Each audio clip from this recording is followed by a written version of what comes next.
Welcome to Adaptable Movement. These workouts are designed to meet you where you are so you can move in a way that feels supportive to you. Today's workout is gentle and adaptable. Nothing should feel sharp or painful. I'll show you options both standing and seated, along with an easier option for most of the exercises. All right, let's get started on our warm-up. We're going to start standing and move to the floor, or you can do the warm-up entirely seated. If you're using the seated options, make sure your chair is stable and won't roll around. Our first movement is a shoulder, elbow, and arm circle. We're going to do that 3 times, moving backward,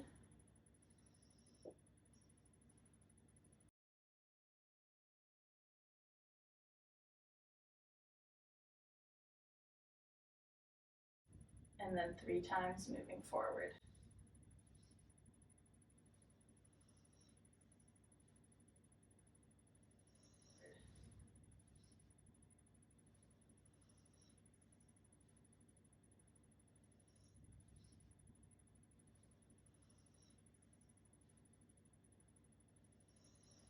Our next movement is a T-spine rotation, moving through our mid-back. There's an option for seated, or you can go down to the ground.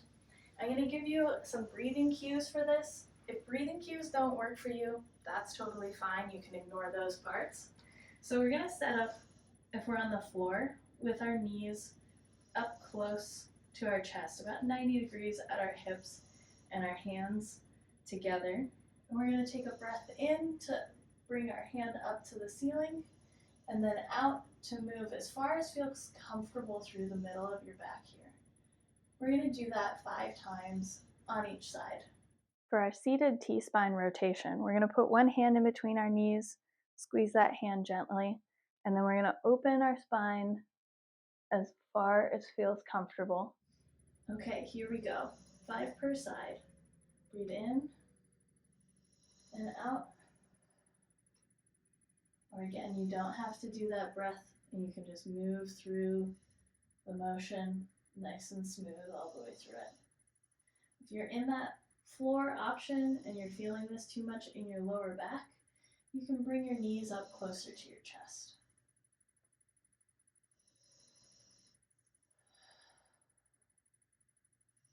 We've got one more on this side.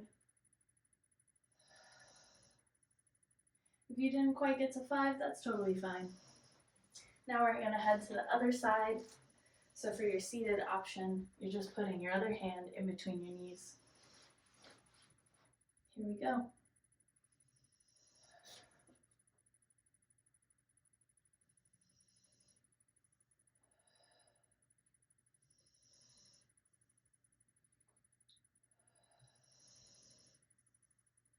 Notice if one side feels tighter than the other.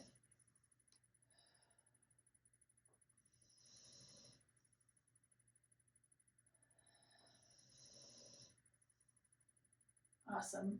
Our next movement is going to be a foot warm-up, foot and ankle warm-up. We're going to point and flex our toes.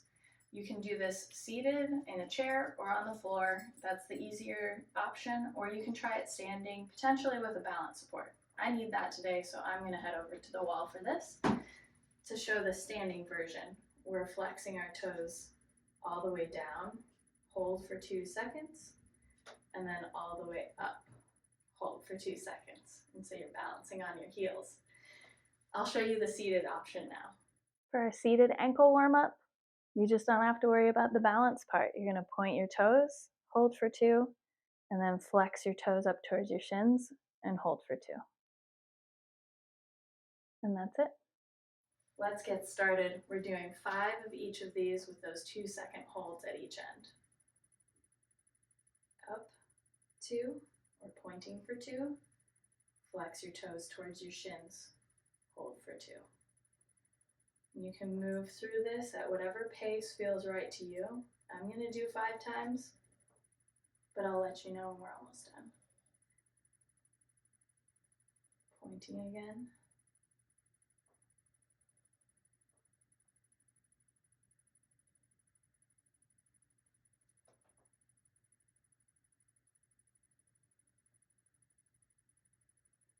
Okay, one more of each. You got this.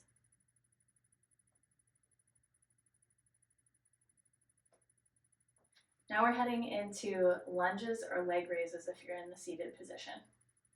For our lunges, I want you to think about starting with a smaller range of motion, and then as your joints warm up, you can move into deeper and deeper lunges. It's a lot more gentle on your joints to do a reverse lunge, and we're not looking to tap our knee down to the ground. We're just looking to step back and hover our knees. So again, if you're feeling a little creaky today, that can just be a little step back, a little bit of movement into your hips. I'm going to show you the seated option now, and then we'll get going on it together. For our seated alternative to lunges, we're going to do leg raises.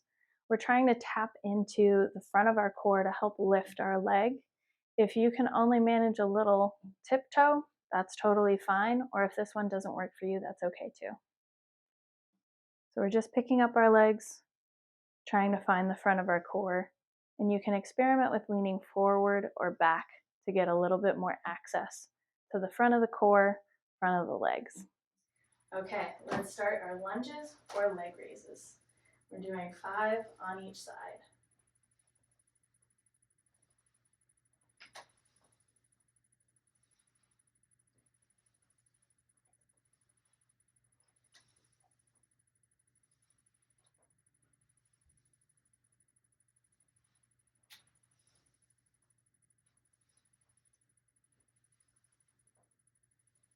Okay, I've got one more on each side.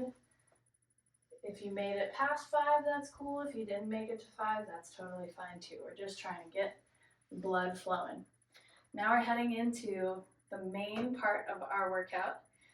We're going to do 3 exercises 2 times. So I'll demo every option, and we'll do that first set, and then we'll repeat it again for a second set a little bit quicker that next time. Our first movement in our main part of the workout today is a hinge movement. So what we're trying to do is send our hips back, let our knees be soft, and feel the work in our glutes or our booty.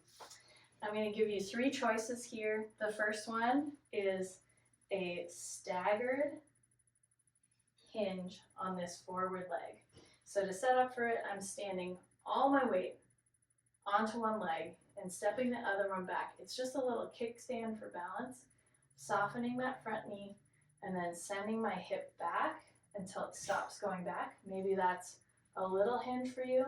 Maybe it's really far. We want to feel this again in our butt and not in our back.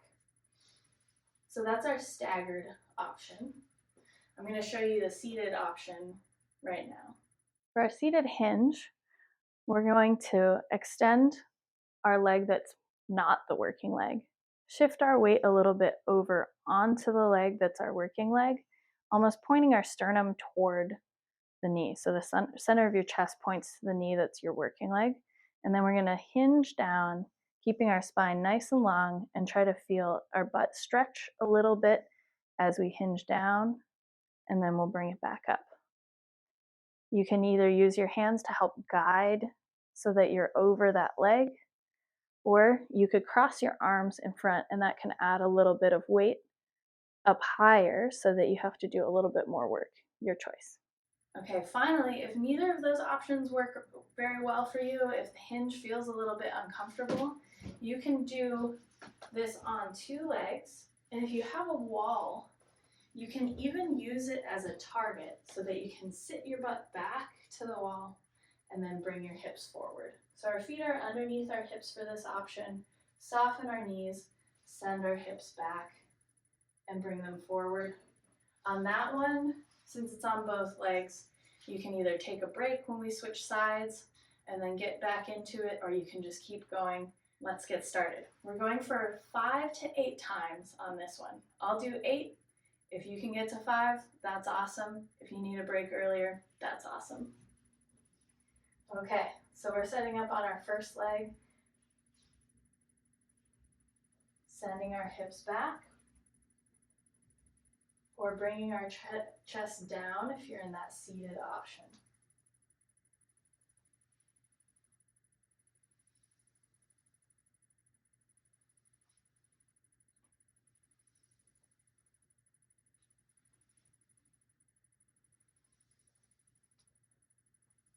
That's 5 for me.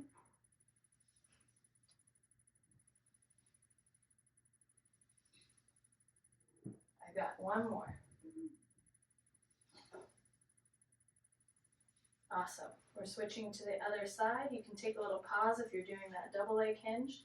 So we're again setting up our weight onto that working leg, and we're hinging our hip back in the standing, or bringing our chest forward in the seated, and really trying to feel it in the back of the leg, especially that butt cheek on the working leg.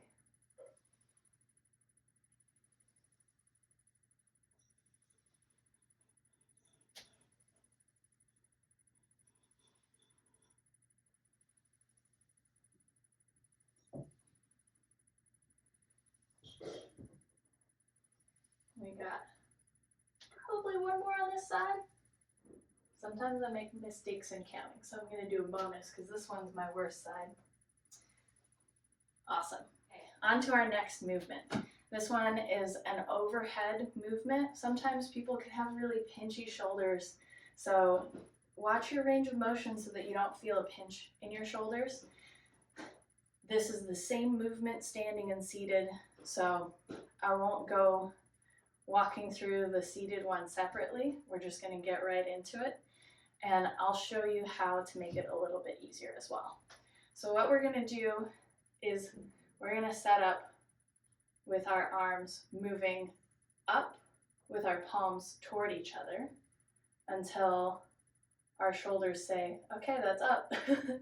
And then we're going to bring our palms forward, letting our shoulder blades come together in our back, and then bring our arms to a goalposty kind of position, and then bring them back together again. So palms are facing toward each other, up, open, and down. So if you're looking at that and going, oh my goodness, my shoulders would say absolutely not, you can just limit how high up you go here. And then the other thing that you can do is come down a little bit further so that you can give yourself a break in between each one. If you're keeping your arms up, upper arms parallel to the ground for the whole time, then that's going to make it a little bit more burn in your shoulders. Here we go. Starting with our first rep, palms toward each other and up, palms forward, elbows down, palms toward each other.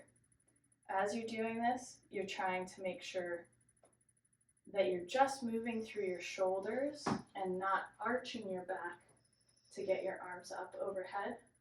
So think about if there were suspenders connecting your ribs to the front of your hips, that those suspenders here are staying nice and tight. We've got 2 more.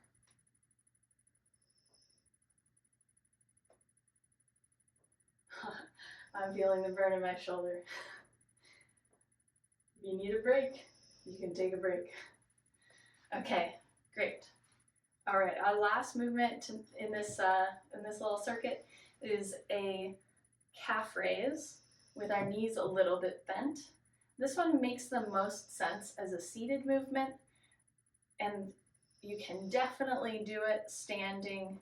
It might put a little bit of extra pressure on your knees, so maybe grab a chair if you have creaky knees. All right, our first option is going to be standing here with a little bit of a bend in our knees, and then just raising up our heels and then lowering them down. Nice and steady and stable. So there's a little side view for you. For the seated calf raise, you might want to scoot toward the front of the chair, and we're going to find the whole front of the foot, the whole ball of the foot, as we lift our heels up and bring them down, nice and slow. If you want to add a little bit more to it, you can even lean onto your knees, and that can be a little extra weight for your calves to have to push up and then lower down.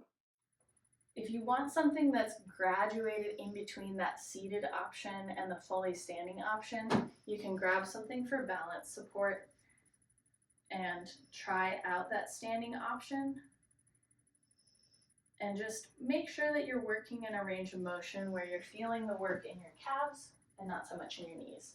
We're going to go through this nice and slow, trying to feel that balance across the front of the foot. So we're going to do about 5 to 8 of these. Here we go.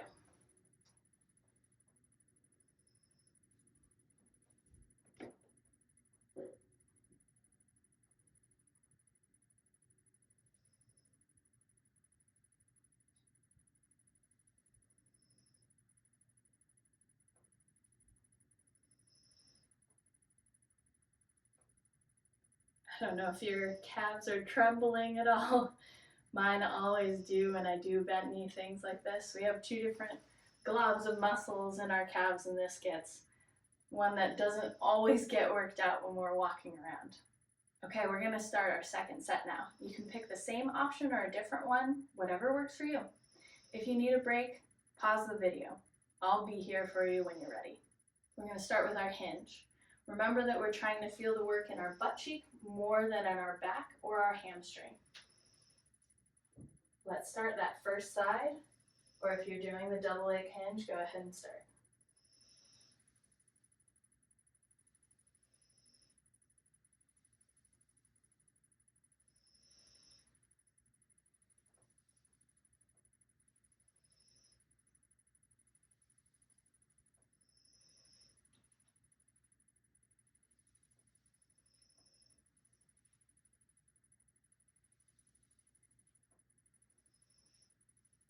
Okay, one more.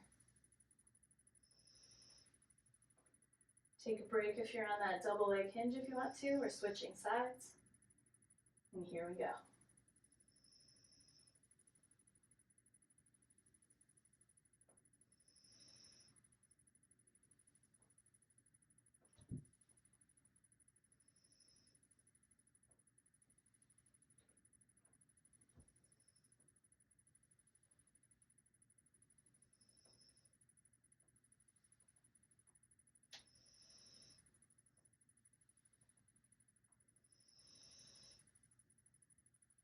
That's the last one. Nice. Okay, now we're going to our check press. Remember to keep your ribs knitted down and reduce your range of motion if you need so that you don't feel any pinching in your shoulders. Here we go, 5 times.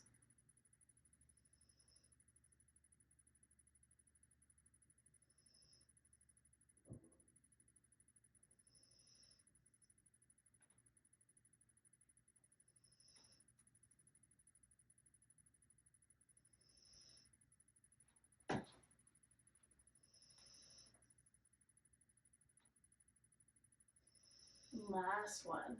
Finish up whichever one you're on. Nice long movement. All right, finally we're going to our calf raise. Adjust your position or your range of motion so that you feel it in your calves and not in your knees. Here we go.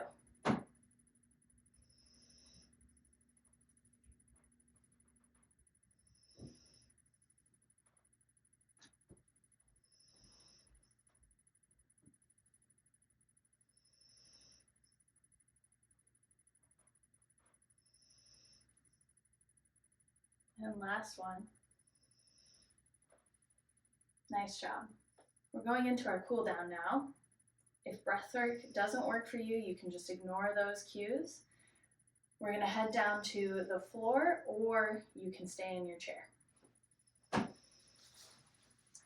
Our first one is gonna be a little hip stretch.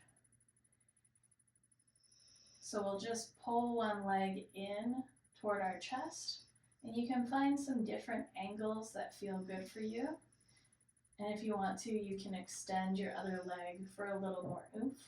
For a seated hip stretch, you might want to lean back in your chair if it's got a back on it, and then you'll just pull your leg up, trying to feel getting your hip on stretch on the back side of it. The amount that you pull up and the angle, totally up to you, whatever feels right. And we'll just let our breathing sort of slide back to normal cadence. And now we'll switch over to the other side. Again, if you're on your back, you can have that leg extended or the other leg bent, whichever is more comfortable for you.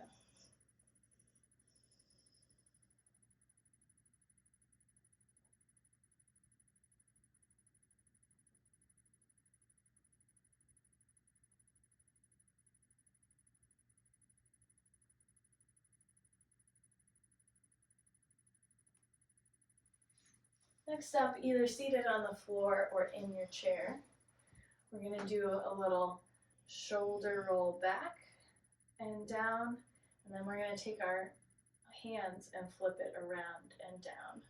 That's going to bring us into this recovery kind of posture where our shoulders are in a neutral position and the weight of our arms holds our shoulders in that neutral open position.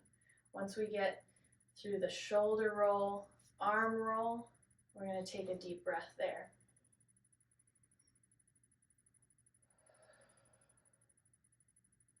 Then we'll do that again. You can just let your hands flop down, shoulder roll back, and then arms flipping and open.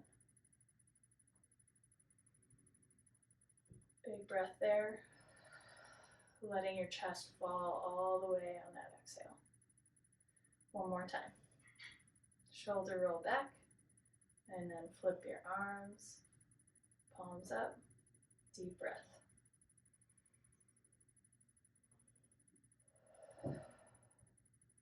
If this felt supportive, subscribe and follow along as I post more joint aware workouts on this channel. Comment with any requests you have so I can tailor future workouts to what you need. Thank you so much for moving with me. And remember, every option is valid, just like you.